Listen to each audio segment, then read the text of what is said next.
ഞങ്ങളൊന്നും ആയുധമാക്കുന്നില്ലല്ലോ. അത് യഥാർത്ഥത്തിൽ സി പി എം എന്തോ വലിയ പോറ്റിയുമായിട്ട് ബന്ധമാണെന്നൊക്കെ പറഞ്ഞ് സ്ഥാപിക്കാൻ ശ്രമിച്ചപ്പോൾ സ്വാഭാവികമായിട്ടും ഇതെല്ലാം ഉയർന്നു വന്നതാണ്. അല്ലാതെ ഭരണപക്ഷം അത് തന്നെയാണ് ഇപ്പോൾ സഭയിലും ഉന്നയിക്കുന്നത്. സ്വാഭാവികമായിട്ട് ഉന്നയിക്കുമല്ലോ.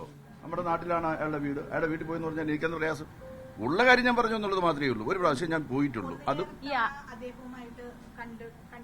ഞാൻ നിരവധി പ്രാവശ്യം കണ്ടിട്ടുണ്ട്. ഞാൻ പറഞ്ഞല്ലോ, എപ്പോഴെല്ലാം ഞാൻ ശബരിമലയിൽ പോയിട്ടുണ്ടോ അപ്പോഴെല്ലാം ഞാൻ പൂരിയെ കണ്ടിട്ടുണ്ട്. അത് ഞാൻ പറഞ്ഞു കഴിഞ്ഞ കാര്യമാണ്.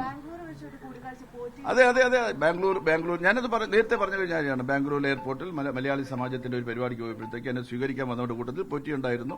ഞാൻ സംസാരിച്ചു. കാര്യങ്ങളൊക്കെ ശരിയാണ്. അതിലൊക്കെ എന്താ ഒരു ഞാൻ പറഞ്ഞില്ലേ, അന്നത്തെ പോറ്റിയോട് സംസാരിക്കുന്നതിനോ കൂടിക്കാഴ്ച നടത്തുന്നതിനോ അയാളുമായിട്ട് ഒരുമിച്ചിട്ട് കാപ്പി കുടിക്കുന്നതിനോ ഒന്നും തന്നെ യാതൊരു തരത്തിൽ ശങ്കിക്കേണ്ട കാര്യം എനിക്കില്ല. ഏതെങ്കിലും കളങ്കിതനാണ് എന്ന് എനിക്ക് ബോധ്യമില്ല. എത്രയോ പ്രാവശ്യം അടൂർ പ്രകാശ് പോയിരിക്കുന്നു എന്ന് പറയുന്നു.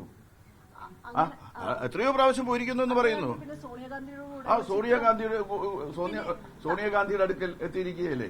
താങ്കൾ വീട്ടിൽ പോയത് പ്രശ്നം, അല്ലെങ്കിൽ പിന്നെ സോണിയാഗാന്ധിയുടെ കൂടെയുള്ള ചിത്രം എന്തിനാണ് CPM ആയുധമാക്കുന്നത്? ഞങ്ങളൊന്നും ആയുധമാക്കുന്നില്ലല്ലോ. അത് യഥാർത്ഥത്തിൽ സി പി എം എന്തോ വലിയ പോറ്റിയുമായിട്ട് ബന്ധമാണെന്നൊക്കെ പറഞ്ഞ് സ്ഥാപിക്കാൻ ശ്രമിച്ചപ്പോൾ സ്വാഭാവികമായിട്ടും ഇതെല്ലാം ഉയർന്നു വന്നതാണ്. അല്ലാതെ ഭരണപക്ഷം അത് തന്നെയാണ് ഇപ്പോൾ സഭയിലും ഉന്നയിക്കുന്നത്. സ്വാഭാവികമായിട്ടും ഉന്നയിക്കുമല്ലോ.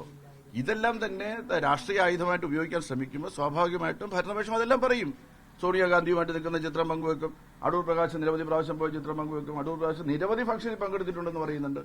ഒരു ഫംഗ്ഷനല്ല, ഞാൻ പങ്കെടുത്ത ഫംഗ്ഷനെ കുറിച്ച് ഞാൻ പറഞ്ഞിട്ടുണ്ട്. ദേവസ്വം ബോർഡ് നിർമ്മിച്ചു കൊടുത്ത ഒരു വീടിന്റെ താക്കോൽദാനം, അതിന് സ്പോൺസർഷിപ്പ് ഇദ്ദേഹമായിരുന്നു, ഇദ്ദേഹത്തിന്റെ കൂട്ടുകാരനായിരുന്നു.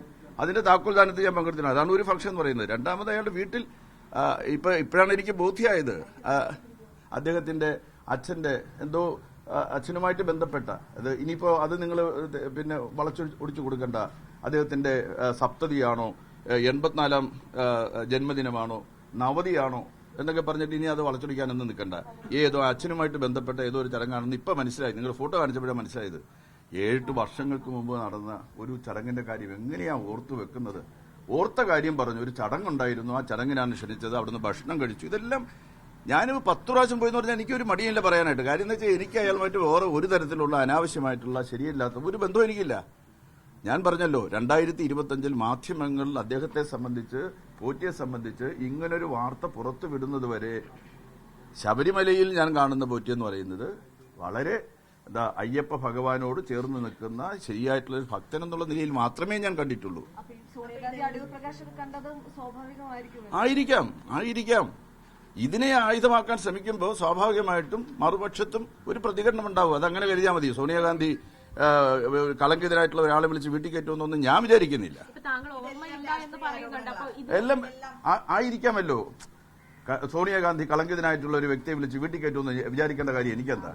ഇനി കളങ്കിതനായിട്ടുള്ള ഒരു കാര്യം ഒരു വ്യക്തിയാണെന്നുണ്ടെങ്കിൽ ഞാനും അദ്ദേഹവുമായിട്ട് അടുക്കുമായിരുന്നില്ല. അദ്ദേഹത്തെക്കുറിച്ച് നല്ല മതിപ്പുള്ളത് കൊണ്ടാണ് അടുത്തൊന്നും സംസാരിച്ചതൊക്കെ തന്നെ.